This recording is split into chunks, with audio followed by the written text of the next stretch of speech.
Shalom Bapak Ibu, sahabat Galilea yang diberkati oleh Tuhan Yesus. Kita bertemu lagi di hari ini. Apa kabarmu?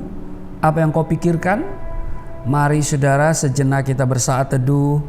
Seperti biasa, kita tidak akan memulai hari ini tanpa kita datang kepada Tuhan.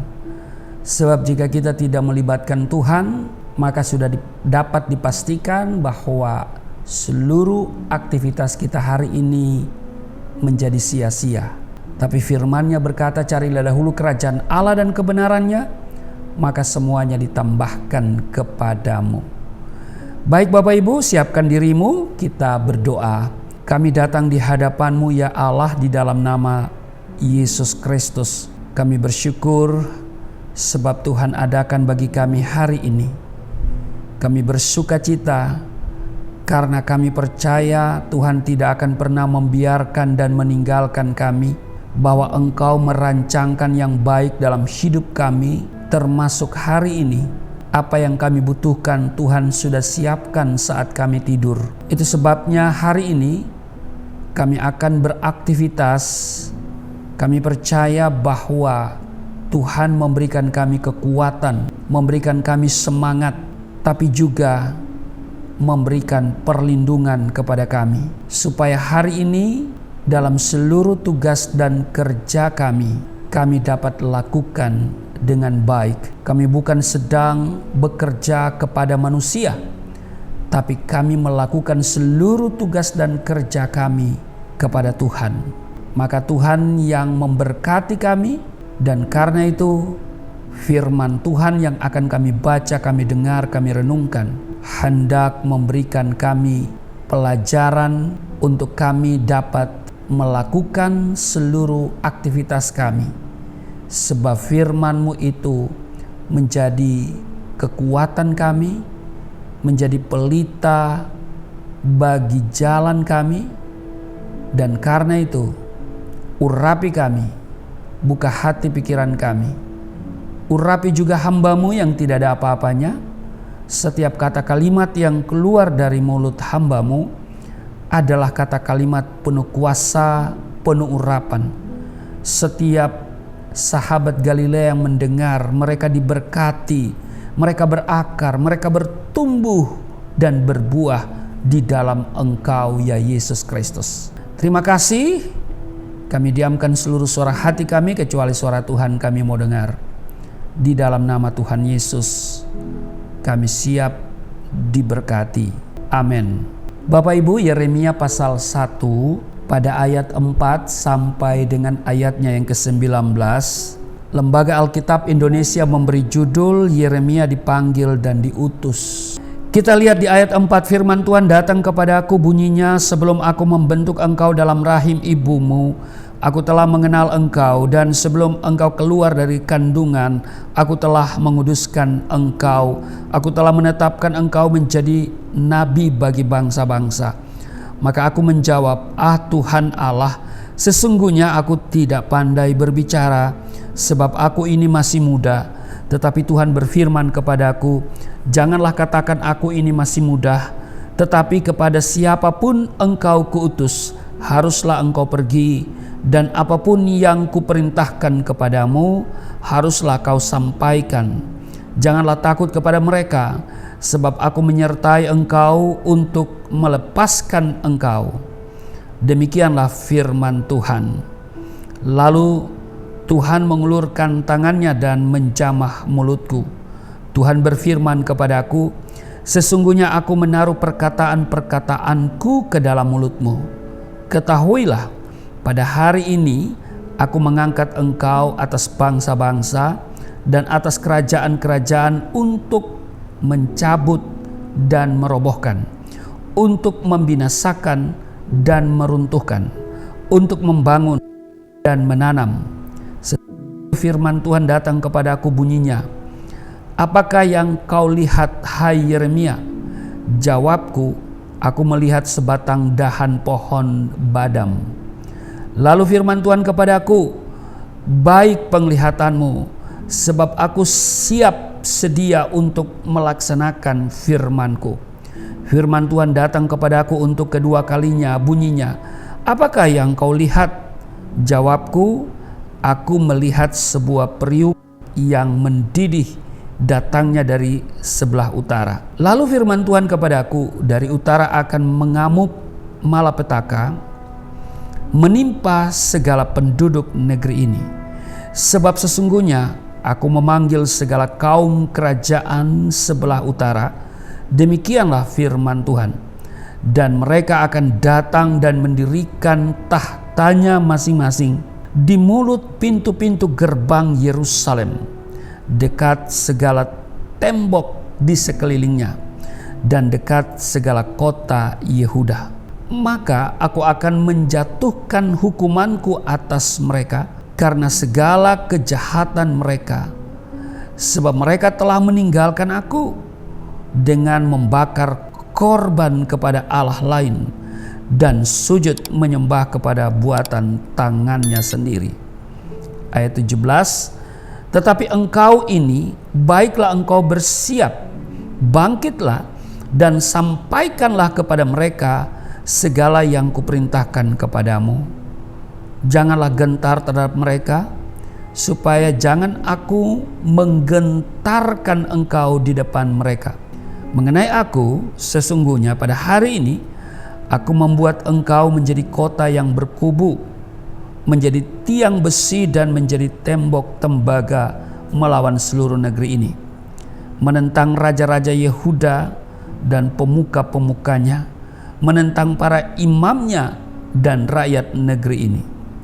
Ayat 19, mereka akan memerangi engkau, tetapi tidak akan mengalahkan engkau, sebab aku menyertai engkau untuk melepaskan engkau. Demikianlah firman Tuhan. Bapak Ibu, di ayat 9 bagian B dan 10 bagian A ini menarik. Sesungguhnya aku menaruh perkataan-perkataanku ke dalam mulutmu. Ayat 10 bagian A, ketahuilah pada hari ini aku mengangkat engkau atas bangsa-bangsa.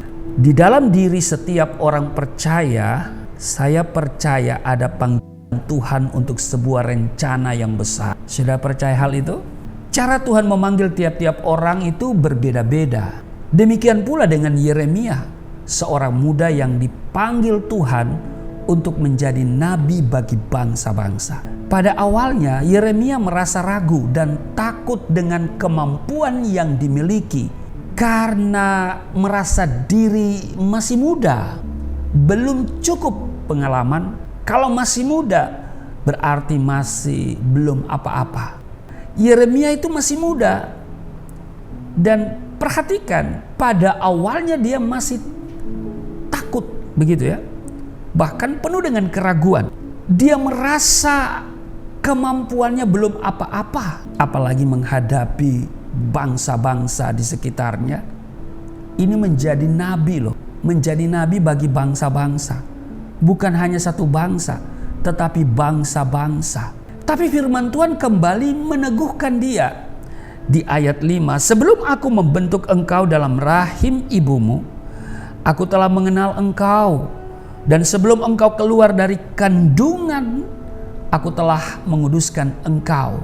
Aku telah menetapkan engkau menjadi nabi bagi bangsa-bangsa. Di ayat 7, tetapi Tuhan berfirman kepadaku, janganlah katakan aku ini masih muda, tetapi kepada siapapun engkau kuutus, haruslah engkau pergi, dan apapun yang kuperintahkan kepadamu, haruslah kau sampaikan. Di ayat 8, janganlah takut kepada mereka, sebab aku menyertai engkau. Bapak Ibu, sahabat Galilea yang diberkati oleh Tuhan Yesus, dengan panggilan Tuhan, seseorang akan menerima kekuatan untuk mengembangkan potensi diri di bawah pimpinan Roh Kudus. Katakan amin. Itu adalah satu titik tolak seseorang untuk dipisahkan dari segala kecemaran dunia. Di 2 Timotius pasal 2 ayat 21 menuliskan begini, jika seorang menyucikan dirinya dari hal-hal yang jahat, ia akan menjadi perabot rumah untuk maksud yang mulia. Ia dikuduskan, dipandang layak untuk dipakai tuannya, dan disediakan untuk setiap pekerjaan yang mulia. Dalam memanggil seseorang, Tuhan tidak melihat rupa. Tuhan juga tidak melihat kekayaanmu. Kalau menjadi caleg, menjadi kepala daerah, apalagi menjadi kepala negara, kalau saudara mencalonkan diri, itu diperhatikan statusnya. Ya kan? Mungkin rupa belum menjadi ukuran, tetapi juga yang tidak kalah penting adalah isi tas. Dalam hal ini adalah harta, kekayaan.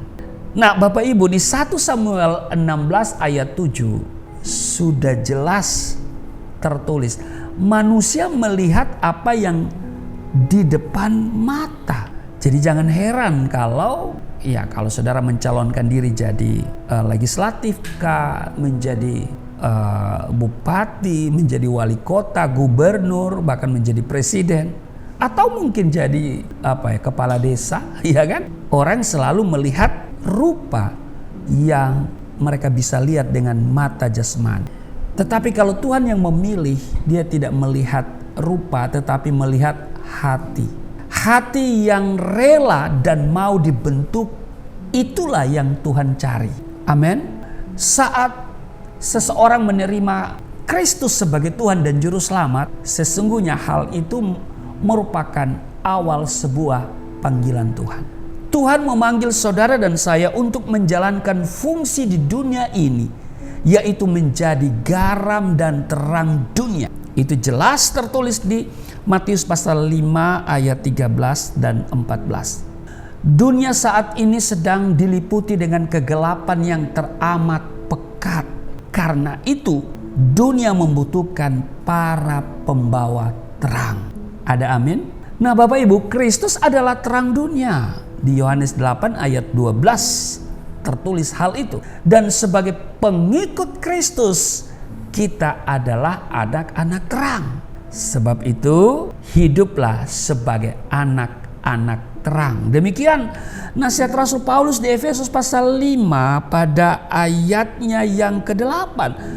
Hiduplah sebagai anak-anak terang. Jadi Bapak Ibu perhatikan, orang percaya dipanggil untuk menjadi berkat bagi dunia ini.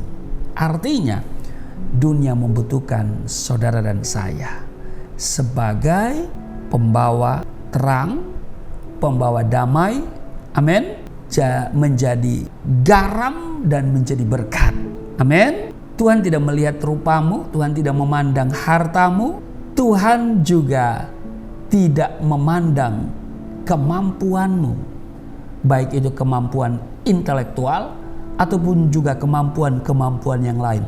Tetapi Tuhan memandang hatimu. Ketika saya menerima Yesus Kristus, sebelum mengambil keputusan, saya merenungkan kenapa saya harus menerima Yesus sebagai Tuhan dan Juru Selamat. Padahal saya sudah hidup dalam keberagamaan, hidup di dalam keluarga yang sakinah mawaddah warahmah, di mana diajarkan agama secara baik dan tidak ada kepikiran sebelumnya untuk melirik agama yang lain. Sebab bagi saya agama yang lain itu tidak diridhoi oleh Allah. Tapi saat mengalami perjumpaan dengan Tuhan, lalu punya kerinduan untuk membaca Alkitab, lalu setelah membaca Alkitab, saya menemukan hidayah di dalam Injil. Itulah kemudian saya semakin yakin bahwa Injil adalah kebenaran dan kekuatan Allah yang menyelamatkan. Saya mendapatkan hidayah, petunjuk tentang keselamatan yang dibutuhkan oleh semua orang. Lalu saya ambil keputusan dengan mantap, saya menerima Yesus sebagai Tuhan dan Juru Selamat. Dan saudara, saya juga bertanya-tanya dalam hati saya, mengapa Tuhan memilih saya? Tapi Yeremia pasal 1 ayat 4 sampai ayatnya yang ke-19 ini menjadi kekuatan bagi saya untuk terus melangkah sekalipun orang tua membuang, orang tua bahkan menjadi provokator, apalagi masyarakat. Saya hanya memandang kepada Tuhan Walaupun gereja juga tidak menerima, ya, ketika saya berada di Manado, nanti saudara lihat ada kesaksian saya bagaimana ketika di Manado saya terkatung-katung hidup. Gereja A tidak menerima, gereja B juga menolak. Tetapi saya percaya bahwa keputusan saya adalah keputusan yang tepat. Tidak peduli orang tidak memandang saya, gereja memandang dengan sebelah mata atau menutup mata, tapi saya memandang kepada Yesus. Saudara, Tuhan melihat hati kita, hati yang mau dibentuk, hati yang selalu terbuka bagi firman Tuhan. Karena itu ketika engkau mendengar firman Tuhan dan itu berbicara tentang karaktermu, menegur hidupmu, jangan keraskan hatimu. Sebab firman Tuhan itu bermanfaat untuk mengajar, itu yang pertama. Menyatakan kesalahan. Bukan hanya menyatakan kesalahan, tetapi memperbaiki hidup kita. Amin. Ya, jadi firman Tuhan itu mengajar, menyatakan kesalahan, memperbaiki kelakuan, dan mendidik kita untuk kebenaran. Karena status kita sudah benar. Dibenarkan oleh pengorbanan Yesus melalui penebusan yang dilakukan oleh Yesus di kayu salib. Maka kita sudah dibenarkan dengan cuma-cuma. Roma pasal 3:24. Maka firman Tuhan menuntun kita kepada kebenaran. Maka hati kita yang terbuka untuk diajari firman Tuhan, ya kan? Ditegur oleh firman Tuhan, untuk diperbaiki kelakuan kita, dan kita dididik untuk hidup sesuai dengan status kita sebagai orang-orang benar. Karena masih banyak orang hidup dengan status palsu. Tuhan sudah benarkan dia dengan cuma-cuma, tapi perbuatannya masih belum benar. Sudah begitu malas juga baca Alkitab, malas dengar firman Tuhan. Karena itu saya menghargai Bapak Ibu yang tetap setia mendengarkan, menunggu, ya kan, tayangan Sahabat Galilea setiap pagi jam 4.30 waktu Indonesia bagian Barat. Dan saya melihat channel saya yang konsisten pada firman Tuhan ini lambat untuk berkembang. Tapi saya tidak mencari materi melalui YouTube ini karena sudah berapa tahun ya, dari 2000 ya, kemudian 2021, 2022 sampai 2023 saya belum capai 100.000 subscriber, belum mendapat penghargaan dari YouTube. Tapi saya percaya apa yang disampaikan di channel ini melalui semua tayangan yang ada, kiranya itu menjadi berkat bagi kita semua. Sekali lagi saya tegaskan, dunia membutuhkan saudara dan saya. Kita menjadi garam, kita menjadi terang, kita pembawa damai, amin. Dan kita juga menjadi berkat dimanapun kita pergi dan berada. Selamat beraktivitas. Tuhan Yesus memberkati. Mari kita berdoa. Terima kasih untuk hari ini. Kami diajarkan oleh firman Tuhan bahwa kami ini dibutuhkan oleh dunia. Dan karena itu kami pastikan bahwa kami dipanggil oleh Tuhan untuk melakukan hal-hal yang berkenan kepada Tuhan, untuk menjadi garam, untuk menjadi berkat, membawa terang bagi dunia yang sedang menuju kepada kebinasaan, dunia yang gelap ini. Terpujilah Engkau, berkati seluruh sahabat Galilea dalam seluruh tugas dan kerja mereka hari ini. Ada campur tangan Tuhan, ada berkat yang Tuhan sediakan. Perlindungan Tuhan sempurna sehingga kami dapat melaksanakan seluruh kegiatan di sepanjang hari ini. Dan tentunya berkat Tuhan mewarnai hidup kami. Di dalam nama Tuhan Yesus, haleluya. Amin.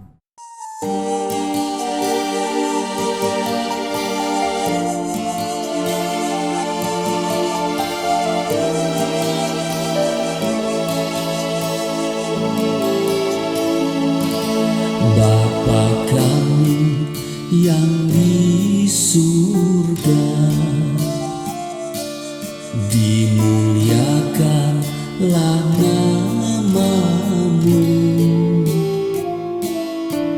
Datanglah kerajaan, jadilah kehendak-Mu di bumi seperti di surga.